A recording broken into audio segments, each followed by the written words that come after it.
Welcome to Total Money Management. We're back with a bit of a different one. So you're listening to this on likely the Friday.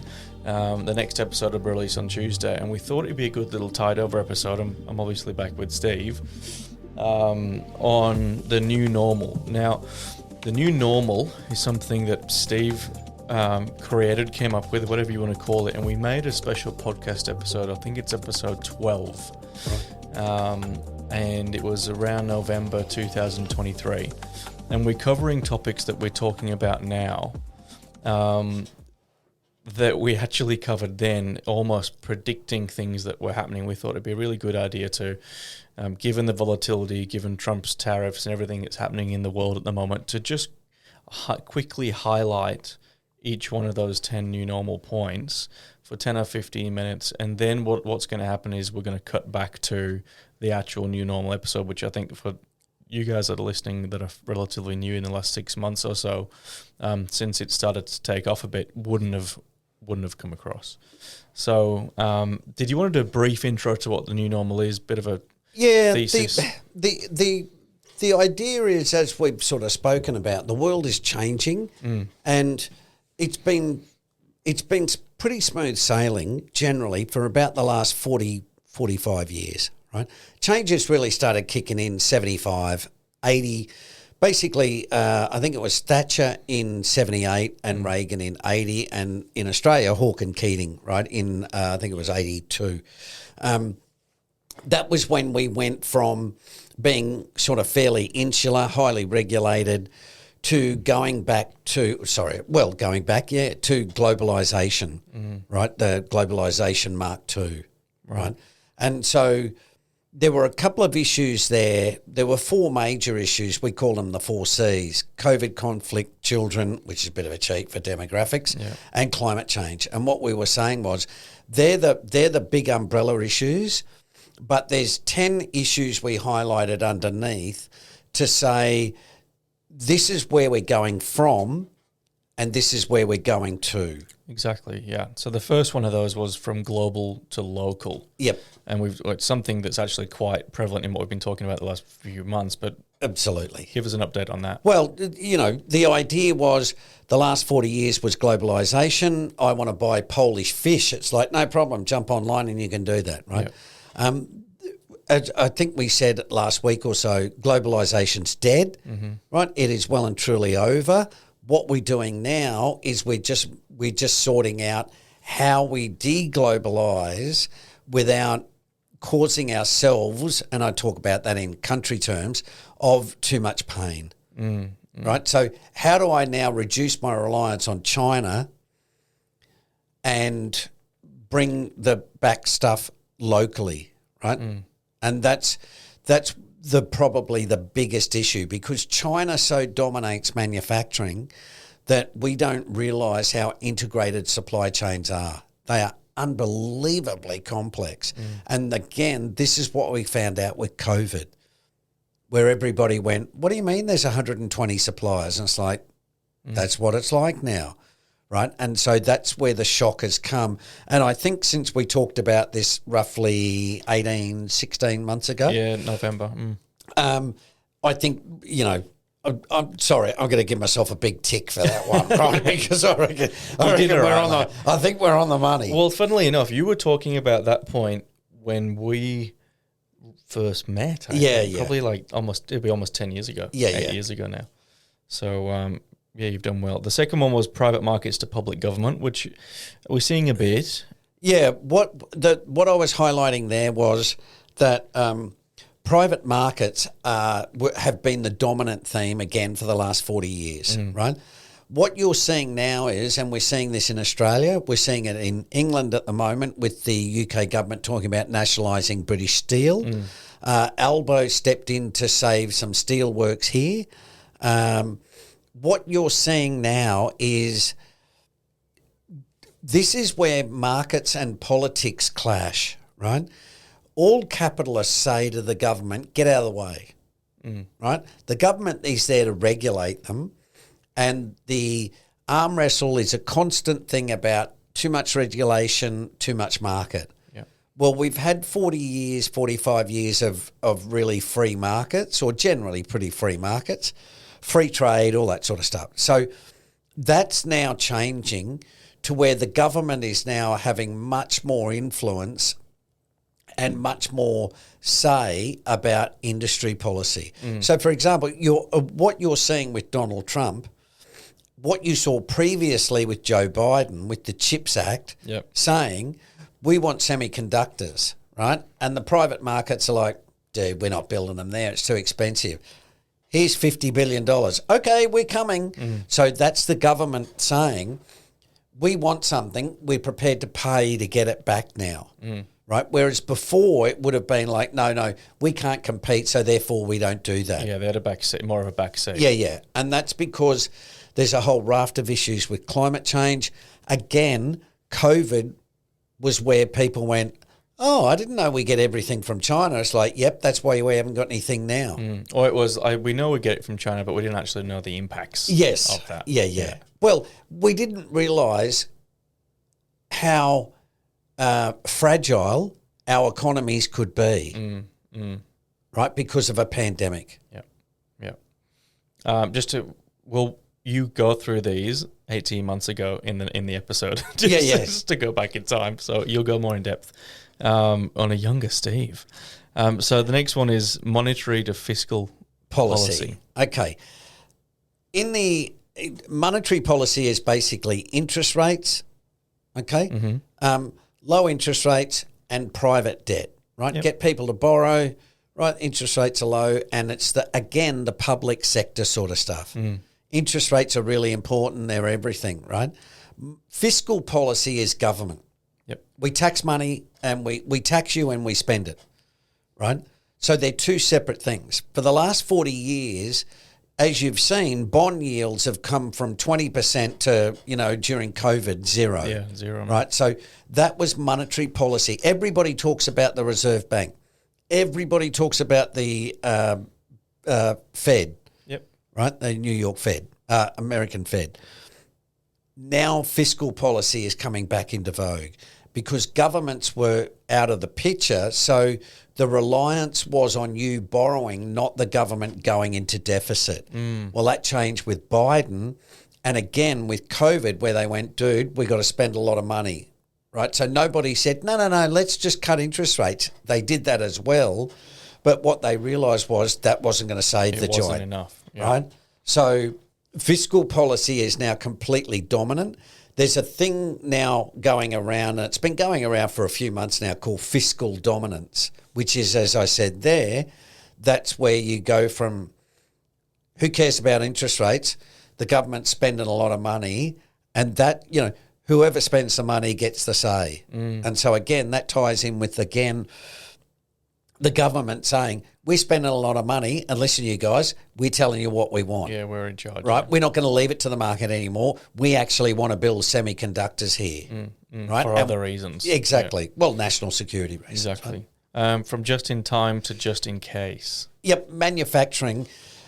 Just in time was it was an American invention, but it was exploited by the Japanese in manufacturing, right? So the idea was you don't have a lot of inventory. You just, you get it to the factory just in time, right, to be built. That was really great, really, really great. But the problem was, again, in COVID, when they went, dude, we need lots of masks. It's like, no, we manufacture them just in time now. So in other words, no, we need 1 million masks. It's like, well, you're going to have to wait for us to do them. To make them. Now what we're flipping to is just in case. So in other words, economic efficiency gives way to emergency supplies where government says, listen, well, let me give you a great example at the moment, right? China exports rare earths, right? And everybody's relying on China because it processes them, right? China in 2011 says to the Japanese, we're not going to give you rare earths, right, because they're having a blue. Okay. Now, China last week said to Donald Trump, we're not exporting rare earths again, right? The Americans went, oh, man, we haven't got any, right? They haven't stockpiled. The Japanese have got understood to have about 12 months supply, right?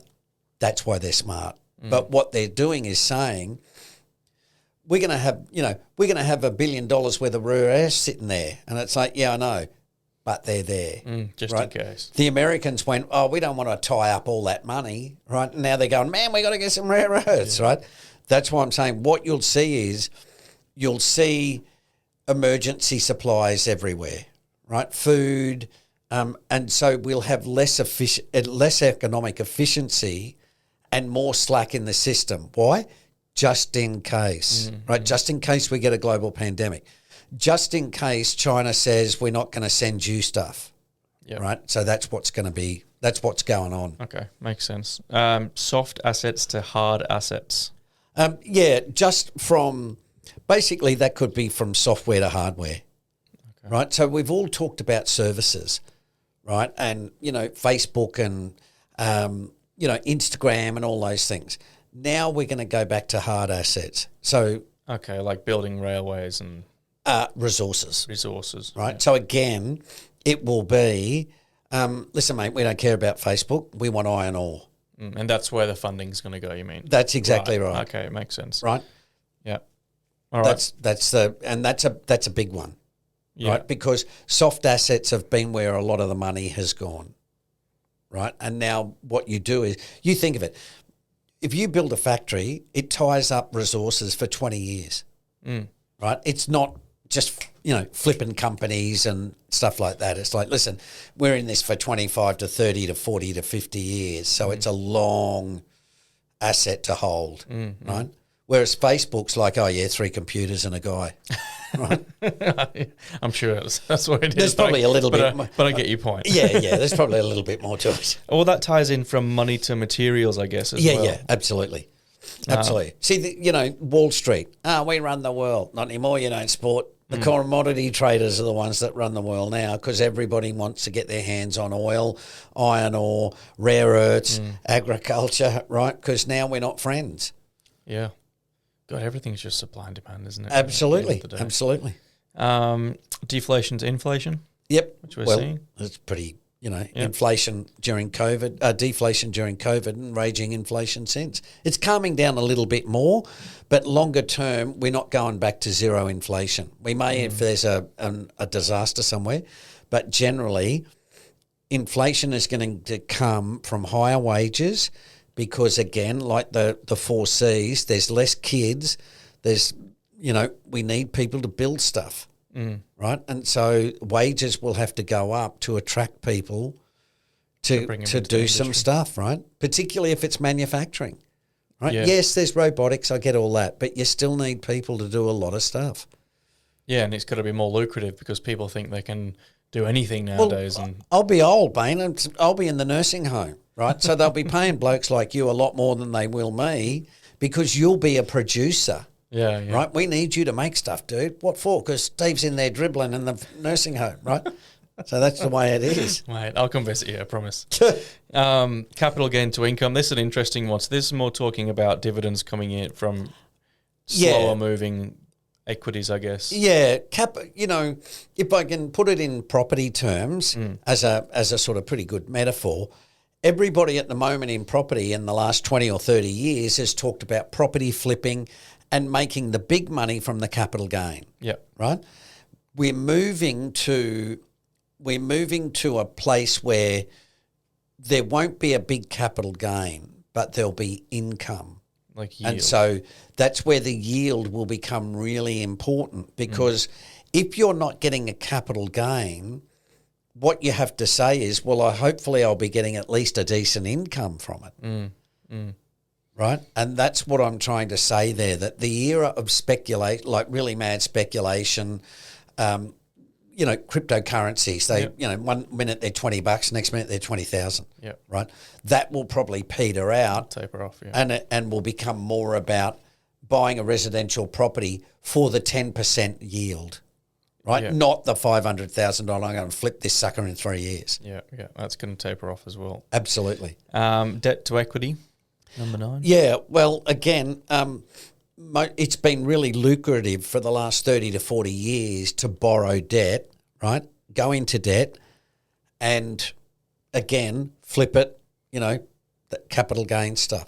We're moving more now into having equity, right? Which again, what we're doing is we're lengthening the process, right? So as I said to you before, when we go from soft assets to hard assets, when you build a factory, you don't go, oh yeah, we'll be turning this sucker over in 3 years. It's like, dude, it's there for 50. Yeah, we're not going to demolish this in a couple of years. That's right. You know, you're not going to be coming back every year going, hey, we're going to use the factory as collateral and we're going to, speculate in the, the CDO market, right? That all of that'll go by the wayside and it'll be all back on churning out, semiconductors for cars and robotics and getting people employed, which will increase inflation. Yep.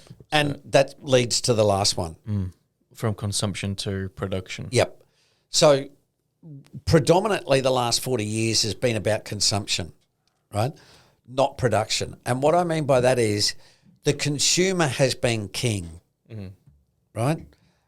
We're moving now back into a producer economy. And what I mean by that is you will get more emphasis again on the worker because they're going to be the important part now, right?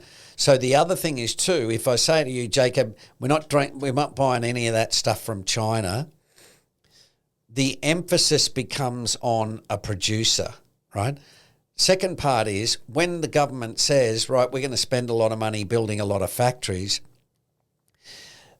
when GDP is about 70% consumption, right?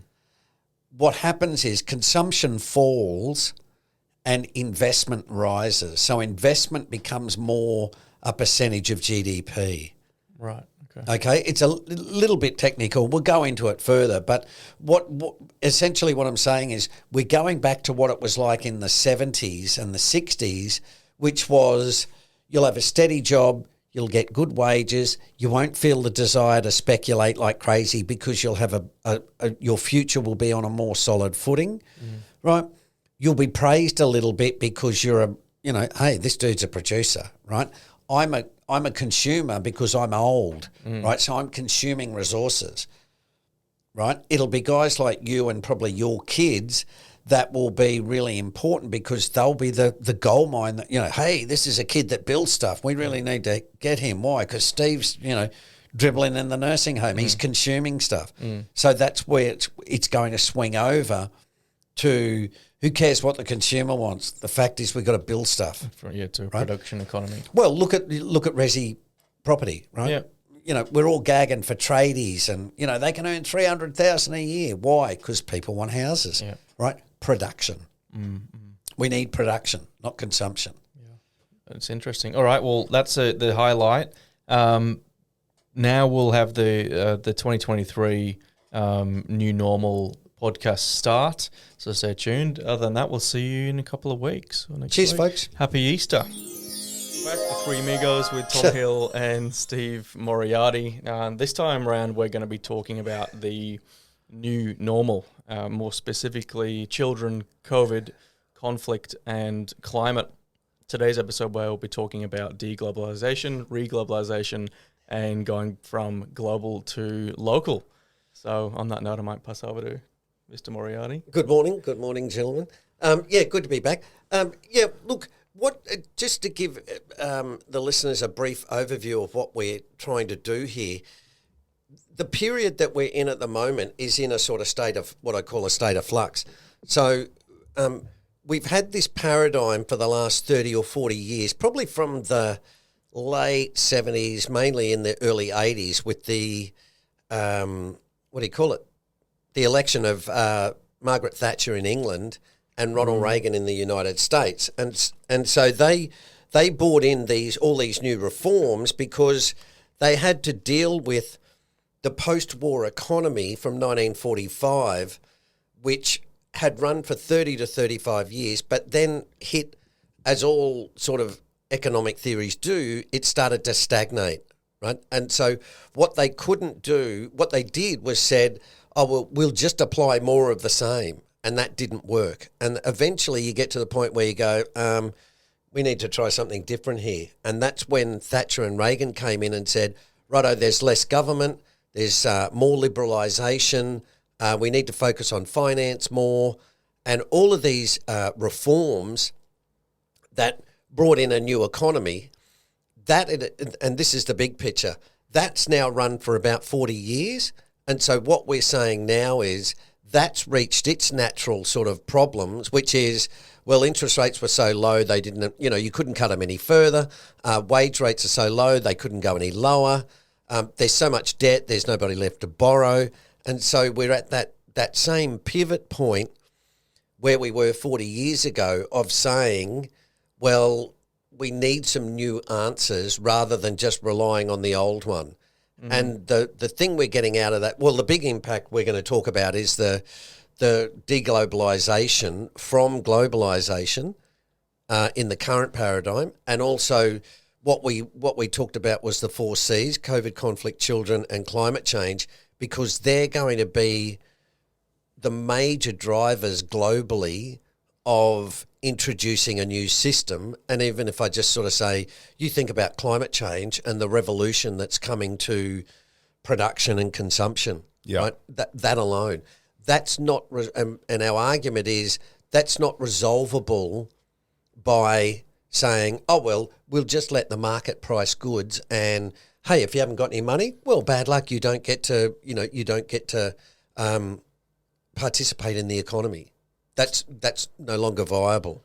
So the underlying message here then, the last 40 years, the way we've made our, investment decisions, it's been an unbelievable period for capital growth, which I'm sure your generation has benefited from quite nicely, Steve. Must be very nice. Must be nice. Must be very nice. Hey, sometimes you just get born lucky, okay?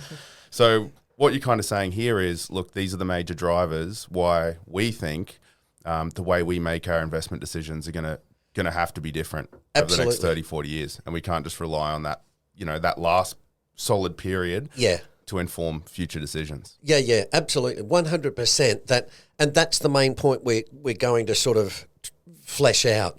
But it's really important because generally what we do is when we look at data, the argument always is, well, is 10 years, 20 years or 100 years, which data is relevant to use now? And if we said, oh, well, let's use the last 20 years since 2000, that what we're saying is that's the old normal, right? And you can't now apply that. So in a sense, it'd be a little bit like saying, you just buy the dip, right? And because every time you've bought the dip, it's come back up. Yeah. And so what we're sort of saying now is, be aware that buying the dip may no longer work because you're working in a different world.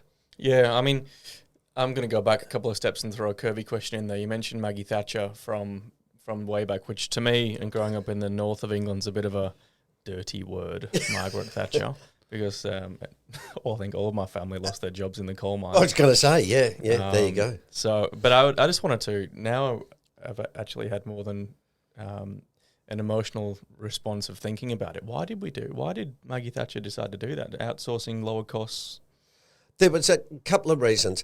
One was, yes, the ideological reason Thatcher did that, because as a conservative, she wanted to basically smash the unions. Now, and this is the difference. In the 70s, unions and 60s, the unions had great power, right? Because they would collectively bargain wage rises.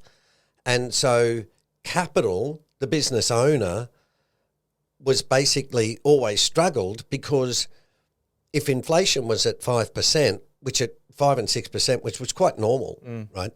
The business owners were like, well, I had to keep putting up the prices, and that was, that reduces profit. So if you think about, if you make a cup of coffee, there's an embedded cost of labour in that coffee. And then there's the cost of the materials, blah, blah, blah. And what's left over is yours as the business owner, right? Well, if the labour costs keep rising and you're unable to keep putting up the prices, then your profit margin is being squeezed, right? Now, these days you can say, well, what I'm going to do is I'm going to get rid of Jacob on $32 an hour, and I'm going to employ Tom on $18 an hour. All they got to do is make coffee, right? So that gap is then your profit margin. But if I come along and say, whoa, no, wait, dude, you can't sack Jacob because he's part of the union. And, if you sack Jacob, we're all going on strike and you're all going to start losing money. Your natural response is, or the owner's response is, Jesus, I'd love to give these unions a bullet. And that's what Thatcher was doing. Thatcher was breaking down the unions because the coal mines in Britain were inefficient. Right, and it was cheaper to import it from Australia or China or wherever. Yeah, okay. Right, and that favoured capital, right, i.e. the business owners. Oh, huge economic growth. Absolutely, after that period. Absolutely, and so that's now what you've seen lately, the last 12, 18 months, the unions are starting to expand again. Right, the United Auto Workers in the United States, they're starting to play up again.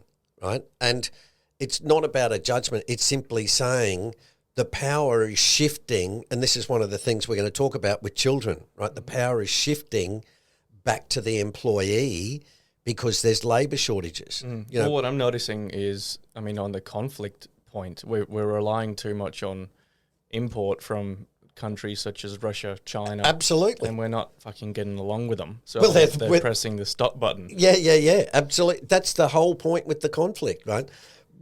And COVID, what we did was we went, Jesus Christ, we're relying on the Chinese for all these masks.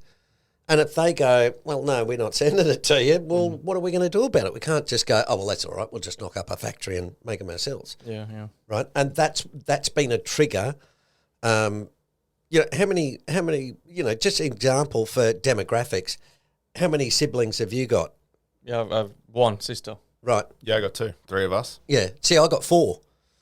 But I'm 60, you guys are 29 or 30. Yeah. So I'm old enough to be your father. But my point being, we had lots of, there were lots of people my age. Rabbits back in the day. Absolutely. There was, it was for a good cause, Jacob. But by the same token, the government's promoted that, right? Because we had child endowment policy. So the more children you had, the government would send you money. And they did that because we wiped out a few million in the war, right? World War II. So we had to sort of repopulate. And so that was what was going on. But we now, just the three of us are a microcosm of the macro position, which is there's now going to be, we can plot the chart and go, God, Jesus, there's going to be a lot of old people like Steve, and there's not going to be enough young people like Tom and Jacob, first of all, to look after Steve and all his old cronies. And secondly, these guys are not having enough kids to continue the population rise. Because everything's too expensive to pop a baby out now. But you see what I mean? Yeah. That's exactly right. Whereas in my day, my father, there was government subsidies, there was all this stuff. The wages were quite good. Yeah, there was inflation, but the wages were good. Job security was like, even for me, I left school at 15 and basically walked into a job. Whereas the guys now, and even you guys 15 years ago, it wasn't like, oh, well, I'll just pop in and, get a job somewhere and build a career. It's a lot harder. And so, as you say, you look at it and go, oh, Jesus, how can I have a couple of kids if I haven't got a steady wage? I don't know what's going on in, the economy. I can get sacked at the blink of an eye. Everything's going up. Yeah.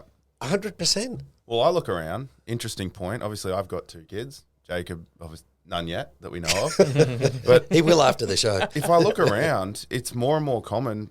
Most people are having like 1 or 2. Exactly. It's pretty rare to see, people with 3 or 4. And I don't know anyone with 5. Yep. And that's what I... Probably a bit smarter now, actually. Who you are. Yeah.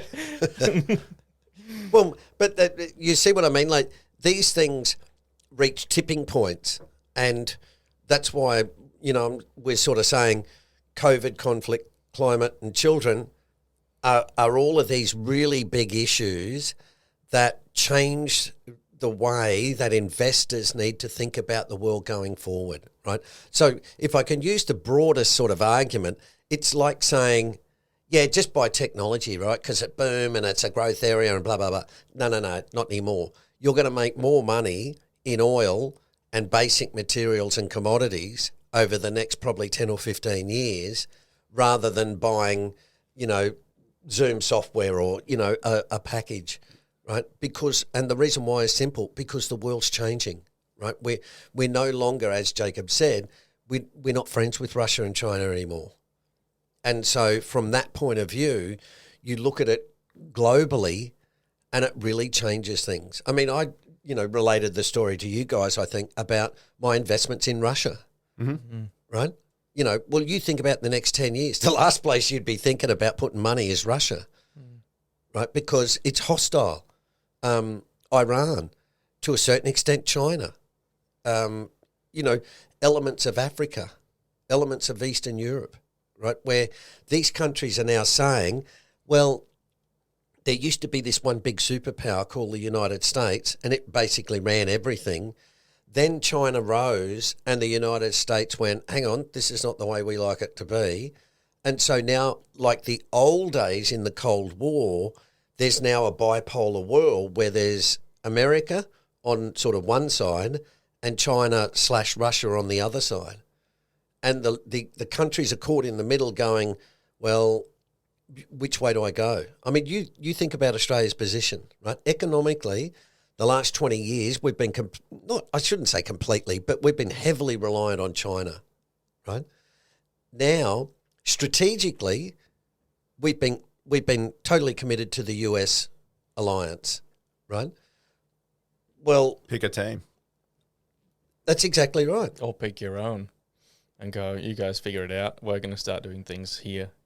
But you get the problem with that is that a lot of these smaller countries, particularly in Asia and stuff, are basically saying, well, we just collateral damage, right, between the US and China because we're too small.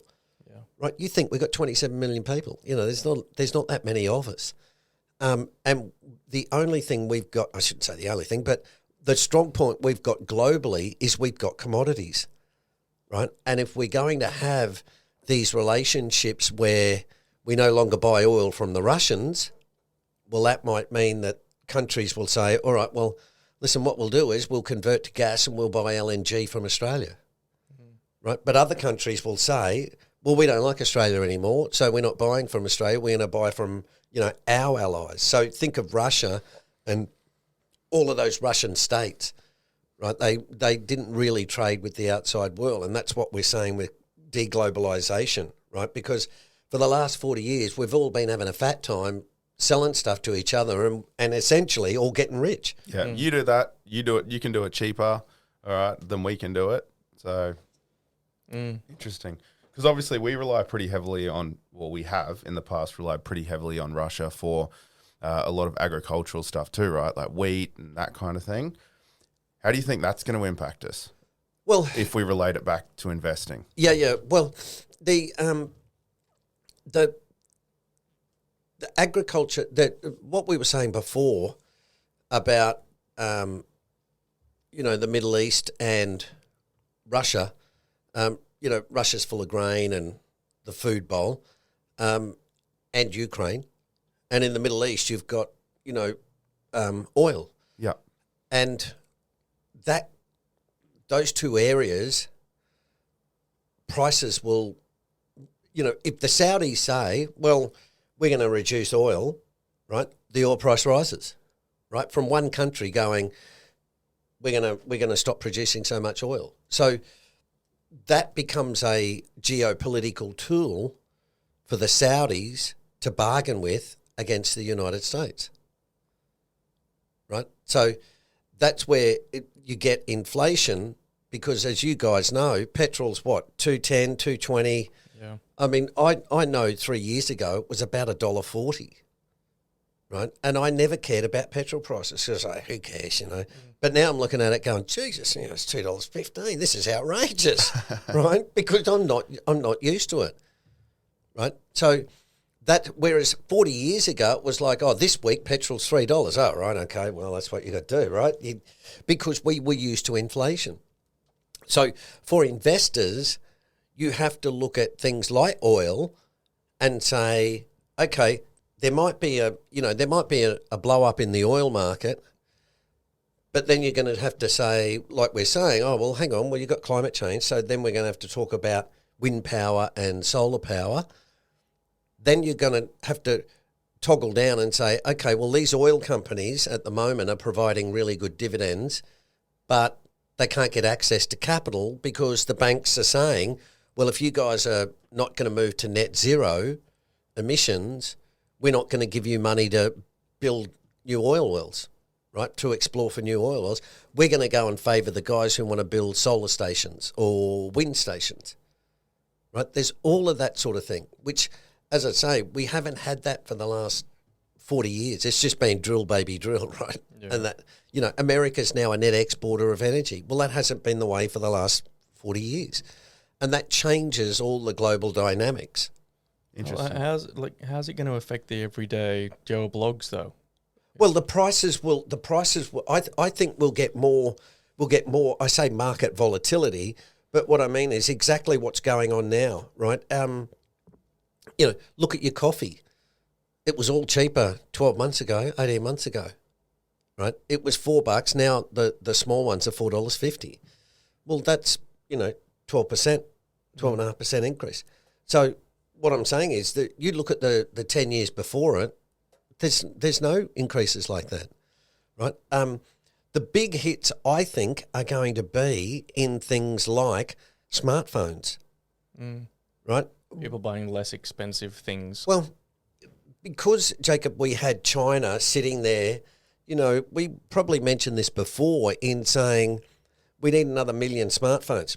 No worries, here they are, we'll knock them out in a week, right? Because you've got a huge surplus labour there in China that can just pump out stuff like you wouldn't believe, right? And so the last 40 years has been not a shortage of resources, but an abundance of resources, right? And so that's why the prices haven't gone anywhere and we've had huge deflation, right? Because we've been able to say if there's been excess demand, it's been met by this huge excess supply, right? Whereas now, and that's why I'm saying we're going from an era of abundance. There's plenty of labour, there's plenty of capital, there's plenty of resources, to a position now where I'm saying, no, we're running out of materials.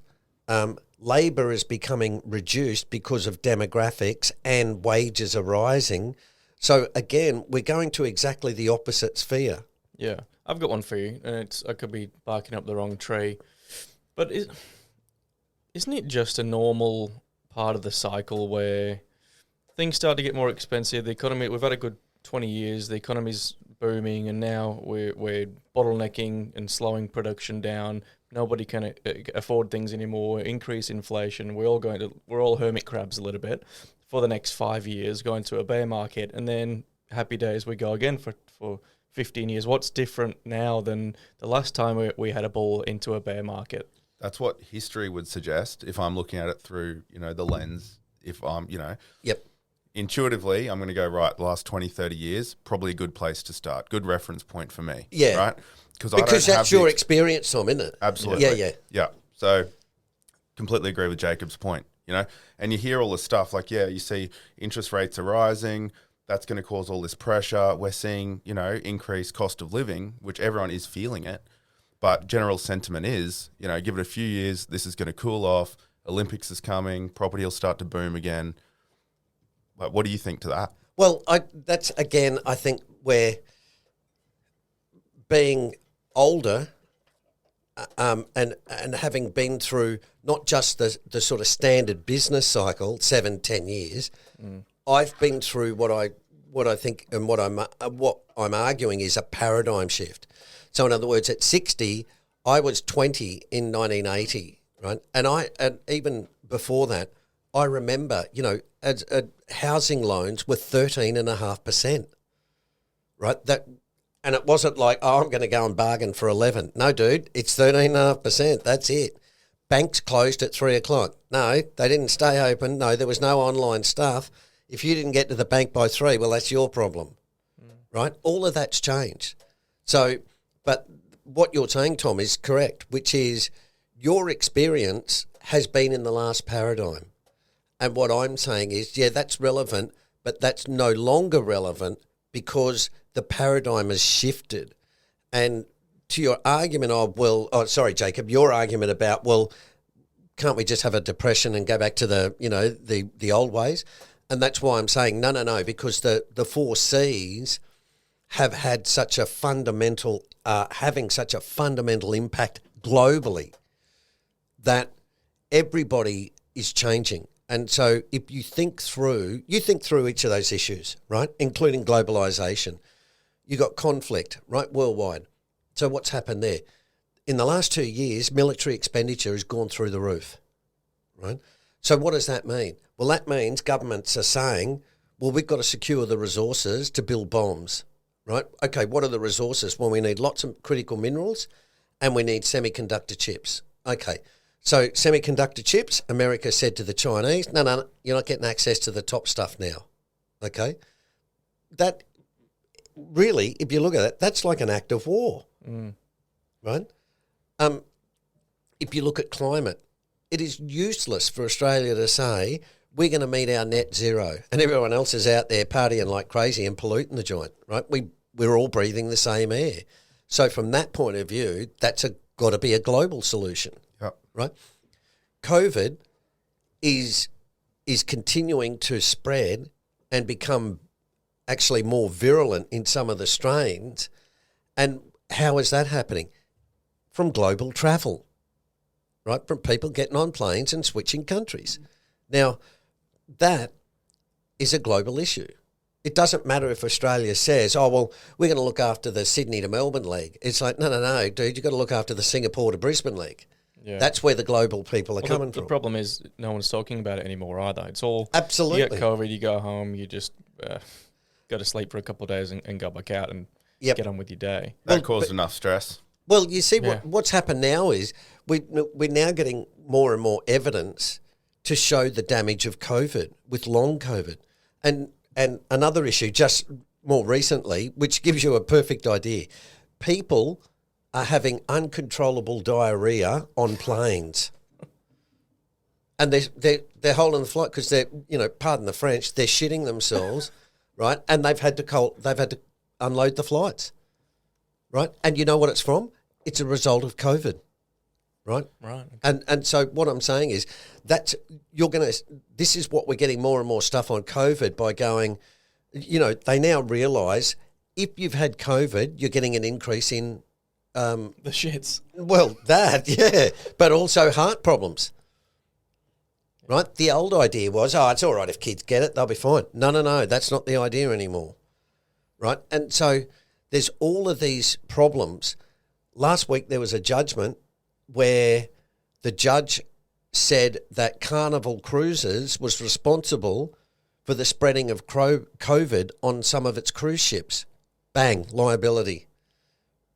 Right? So now a company says, well, hang on, we're going to be up for $5 million every year because people are going to sue us for COVID. Okay, well, we're going to have to put the prices up, or we're going to have to spend $10 million per ship to, do something about it. So you then move to the other C's, and that's what I mean. Because there's so much interaction, you can't disassemble that without having an enormous change in the underlying structure. Right, that's what I'm saying. These are fundamental changes that the whole world is going through, and you can't solve them by simply saying, "Oh well, we'll cut interest rates." Right? That's not the point. Like a Band-Aid solution. Yeah, but it's not even a Band-Aid, Jacob. It's basically saying the Band-Aid. It's no use using a Band-Aid because you really need... On a gunshot wound. Yeah, a whole new bandage, and we're going to have to cut your leg off and give you a new one, right? Yeah. It's that big. And the argument is, for the last 40 years, the market will solve it, right? It'll be sorted out through the price mechanism. Whereas now, what I'm saying is, if there is a shortage of resources, both physical and material, then what you have to say is, okay, we need to maximise the efficiency of those resource uses to ensure everybody gets something. Whereas for the past 30 or 40 years, as you guys probably know, you have to rely on your own smarts, right? The government's not there to, to help individuals much, and they haven't for the past 30 or 40 years, right? And so what that means is, well, you're on your own, i.e. the market will resolve it. You can't get a job? Well, go and skill up, right? But I haven't got any money. Well, bad luck. Go and work 3 jobs to get yourself through university. Whereas before it was the government would, as I said, in my era, I can't even remember, but it was just like, yeah, go to this bloke. And I went to that bloke, how are you? Good. Yeah. Start Monday. It's like, okay. And that was it. Whereas, you don't get that these days. So bringing it back to globalization, deglobalization, I mean, economic theories have all got a lifespan. So that's all changing. What should we expect? What are we going to move to? How can somebody swim through or navigate this next paradigm? Well, we'll talk about those in future shows. I've listed 10 things there. I think that are big changes out of the 4 Cs. And so that's where I'm trying to guide investors into saying the way that you've invested for the last 30 or 40 years in a low inflation, low interest rate, globalised world is over. Now, you're not going to wake up Monday and go, oh my God, Steve's right, look at it, the world's completely changed. But what I'm saying is we are trending back to what I'd say, the new normal is the old normal, right? So what I'm saying is those days of saying, oh, well, I can negatively gear a property because interest rates are at 2% and inflation's at, 2%, so it'll be a really good investment because there's going to be a big capital gain. What I'm saying is, no, that's a completely different picture now, buddy, because interest rates are at 6%. And we're already seeing that, right? Interest rates at 6, inflation at 5. The argument 12 months to 2 years ago was, oh, well, that's all right. Interest rates will fall again. Well, now the Federal Reserve is saying, no, higher for longer, right? So that's why I'm saying that's a completely different world where you look at property and say, for example, well, I'm negatively geared property. I'm going to lose money on the rent, but that's okay because I bought it for $1 million and I'm going to sell it for 1.5, right? That's no longer the case because you're now saying, well, hang on, I bought it for $1 million. Instead of losing 200 a week, I'm now losing 600 a week. So I'm going to make at least 600 a week plus expenses plus capital gain. Okay, that sucker's got to go up $50,000 a year for me to make money. That influences your investment allocation decision by saying, well, hang on, that's no longer a great investment. And I think, we were talking before the show, you can get 5% in cash. Yeah. Right? Old people like me go, fair, great, I've got a fair bit of money, 5%, that'll cover my cost of living. Why would I take a risk of owning stocks at 60 when I don't really need to? Right? That's what goes on. Institutional investments with a 60-40 bond split or whatever allocation say, well, if I can get 5% safely, why am I risking it for an extra, 1 or 2% in stocks over 10 or 15 years, and inflation's going to eat away all that capital gain? Yeah. I mean, look, just to kind of tie this all back, right? The last 30, 40 years, for the most part, and there's been exceptions. We've obviously had enormous crashes, but everything's trended pretty hard. But really, you could get away with buying most things and making money, fundamentally. Even if you go back, if you've been a savvy investor through this period, you do extremely well. Yes. There's still obviously been a lot of opportunities to pick things up that are undervalued, flip them when they're overvalued. But what you're saying is that's going to be more important now than ever. Because buy and hold has been a great strategy for the most part. Yeah. Now it's just going to be got to be a bit more strategic with it. Commodities probably where it's going to be worth looking at, where they haven't done a lot. Absolutely. That's why I say that the world's changing. The next 10 years, or let's fast forward to 2033. I think we're going to be looking back, going, wow, right? Because globalization's declining. As I said, you've got climate change, COVID, conflict, and children, 4 major drivers of economics in the future, right? Rising interest rates, rising inflation, rising wages costs, rising volatility, rising military intervention, right? All of that sort of stuff.